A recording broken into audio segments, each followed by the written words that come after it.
Brian Vollmer from Binghamton, New York.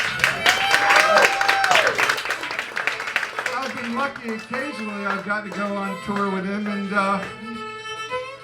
he has lived everywhere. He grew up in Maryland, but he's lived in Nashville, Asheville, Knoxville.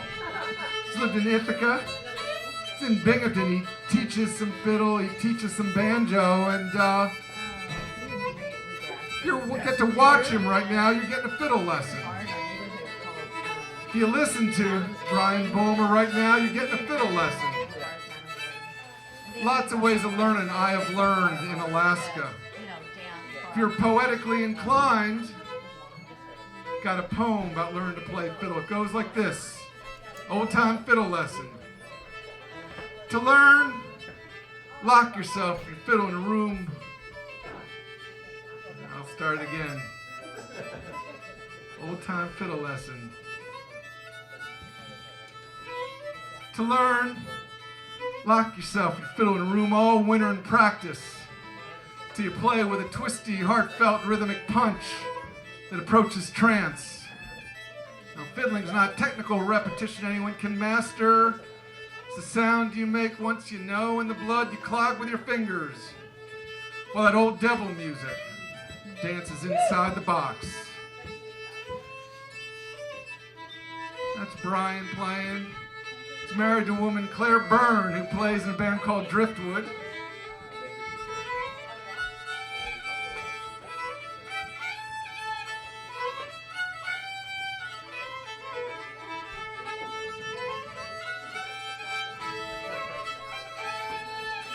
I got some IQ, I should play with him a little bit.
One more, you guys.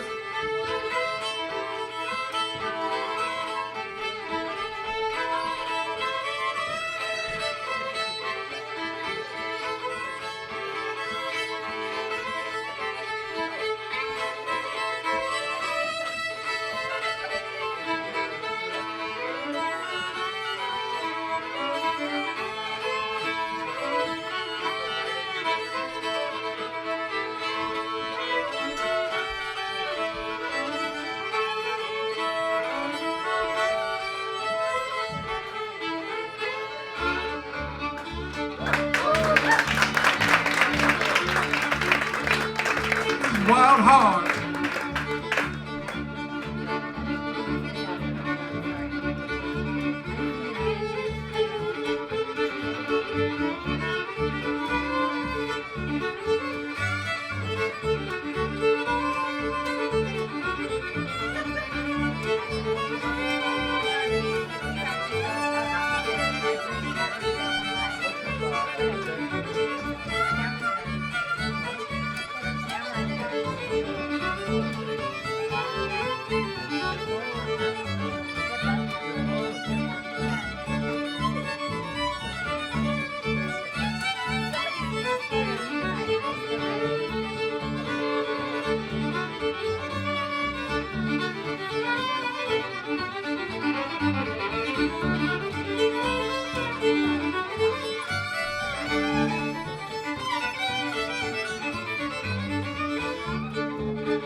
you know they're going to be playing later.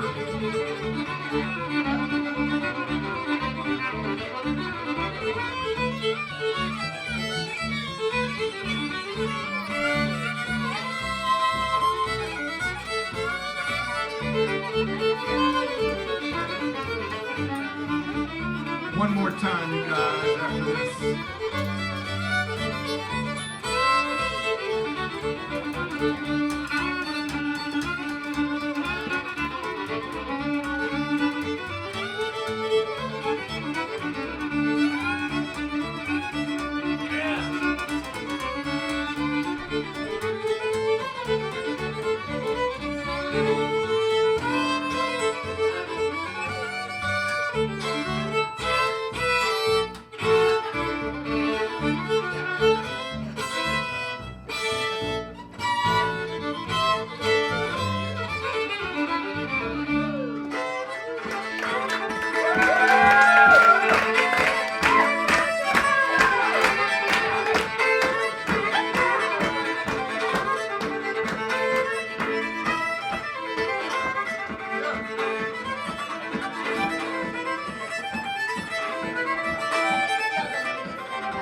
time.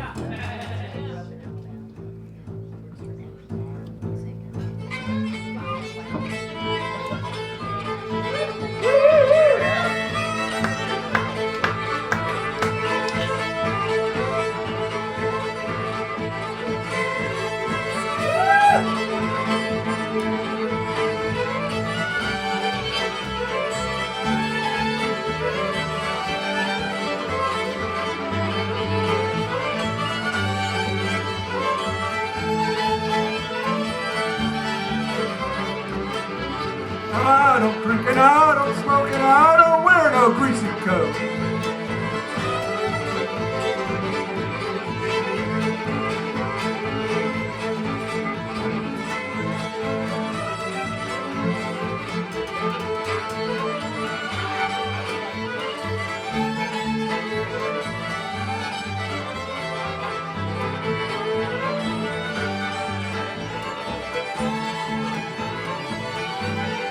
One more time.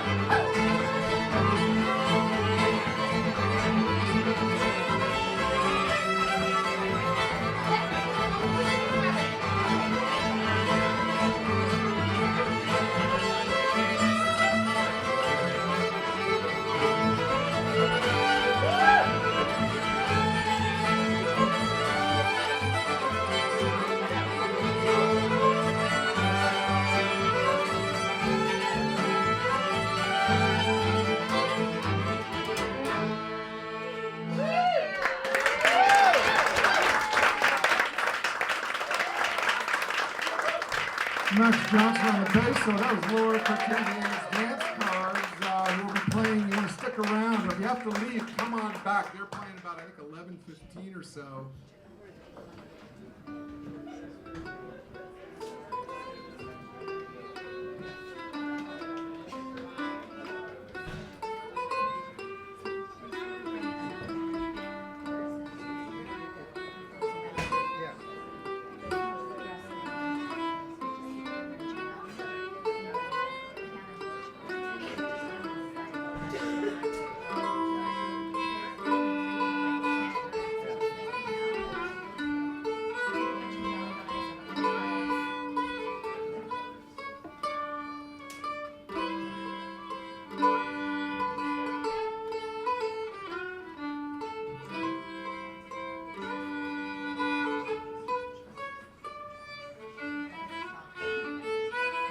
I've been getting to play with Aaron. We played first night in Raleigh this past week. We're going to be doing some shows up in Binghamton, New York, Bath, New York. This next week in Detroit and Midland. And he just learned this waltz that I made up.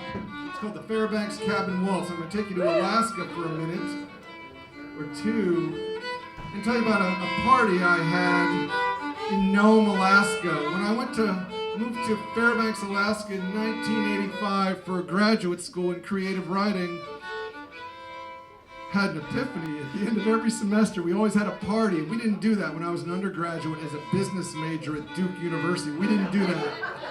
But in Fairbanks, which I knew why I was meant to get to Alaska, we had parties. And I promised myself, if I ever taught writing at a university or college, we'd always have a party. Fast forward 1990, I was teaching in Nome, Alaska. Nome is on the Bering Sea coast. It's 3,500 people. I taught over telephone, which was a challenge for having a party. But I figured out if you're teaching over telephone, everybody's on the phone, well, you make the best of it. So I remember having a party where I played a little bit of mandolin into the phone, and we had some exchanges from Magadan, Russia. And they sang folk songs in Russian. That's what they did for the party. And there was some guys from prison, and they had made up a play called Appeal to God, and they did like a radio play way before they do that these days. And they did that on the phone, and then a fella from Wales, Alaska, played some harmonica, played guitar, and sang a Woody Guthrie song. Woman called in from where her church was in Unalakleet, Alaska, and played something by Bach. Another woman from the village of Koyuk told a story her grandfather told on his deathbed, and it went on like this until a woman who was in the gnome classroom said, 5, 4, 3, 2, 1, now eat. And what she had done is she had baked cookies and mailed them with the instructions to bring them to class. And so here we were in Nome and in some surrounding villages eating cookies at the same time. That's what we did for fun in rural Alaska. And when I did that, the way the story or the poem goes, when I do it by poem, is I closed by fiddling the waltz in D I'd written for those who had dropped, who had earlier dismissed themselves. I'll play this waltz time or two through with Aaron with twin fiddles.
Catherine's part of a trio with Kai Cater and was it Andrew?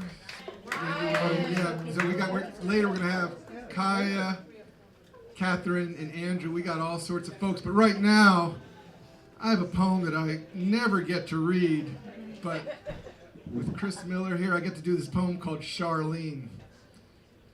Little orphan Annie Hare, and over 6 feet.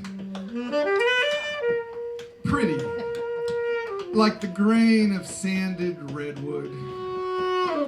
Charlene blew alto for the local blues band. Johnny White and the Vipers. There were rumors. Charlene was a dyke, a junkie, had punched out one ex-lover, knifed a second. Then her belly grew.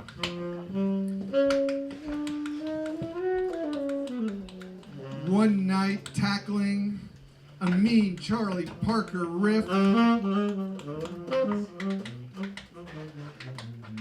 she blew. And from the hole of the horn, a boy and girl dropped, wailing. Their skin, the brown of polished mahogany. Charlene's sax was spirited. The twins took the world.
Jack Fontanella reference? It's the 25-year anniversary, Ken. Actually, I think it's 20. Oh, it's at 20. 20. It's 20, you're right. I know, because same year my plane crashed. There you go, you're right. So Martha, who knows Martha Danzig and Quicksilver Productions? You'll hear more about them when you get to see and hear Kaya. But we have a friend in Juneau, Alaska, wonderful fella, Jack Fontanella, who is a guitar player, banjo player, bass player, dance callers, works, teaches first and second graders. This is happy music. He's a happy guy, and I saw him one December 26th at the Juneau post office, not looking happy. I said, Jack, how you doing? He said, not good. And Jack's a happy guy. I said, not good? He said, yeah. House burned down. Christmas Eve, while he and his partner Jenna were out, they heard sirens, and it turned out to be for their place, and they lost everything. And in his case, had really nice instruments. Juneau, it's true. Juneau is like any other tight-knit community, the old-time community, the folk community, the performing arts community. If something happens, we band together. So within days, Jack and Jenna, people found them a place to live. People raised some money. Jack had a guitar, and a few weeks later, I was leading a writing workshop. I wrote a poem wondering what those instruments sounded like right before they burnt up. So it's called Burnt Down House for Jack Fontanella. And I'm going to be doing this with Nick Garris. The night of the cabin fire. In the midst of cupboards and kitchenware, closets and clothes. When the flames came picking. I can think how the two guitars, mandolin, banjo, bass, and fiddle might have jumped out of their skins a moment to make the craziest, most raucous, caterwauling noise. Enough riotous jabberwock to fuel a dozen generations of old-time string bands. Before slipping back into maple, smoke hot and right. The instruments last bright, Denali Festival of Sound. I wrote that poem, gave it to Jack. He had it on his refrigerator for some months, and when I ran into him some months later, possibly on downtown Front Street or Franklin Street in Juneau, asked how he was doing. He was doing better. I said, Jack, you know, I make up fiddle tunes. If you want, I'll make up a fiddle tune for you called Burnt Down House. And I always wondered this day, why didn't it say, fiddling poet, don't press your luck. I like the poem, but I don't need a tune. But he said, sure, make up a tune. He gave him the big choice for this kind of music, for my playing of this kind of music. I said, key of A or key of D? Big question. Said key of D, so I made up Burnt Down House. And I played Burnt Down House like other folks play Soldier Joy or Mississippi Sawyer. To me, it's like just a standard tune. And I got Brian and Aaron. We're kind of part of Ken Waldman and the Wild Men tonight. We're going to play it. We got Nick Garris dancing.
We got Nick Garrison, who you saw Mae Gilchrist on harp, is coming right back.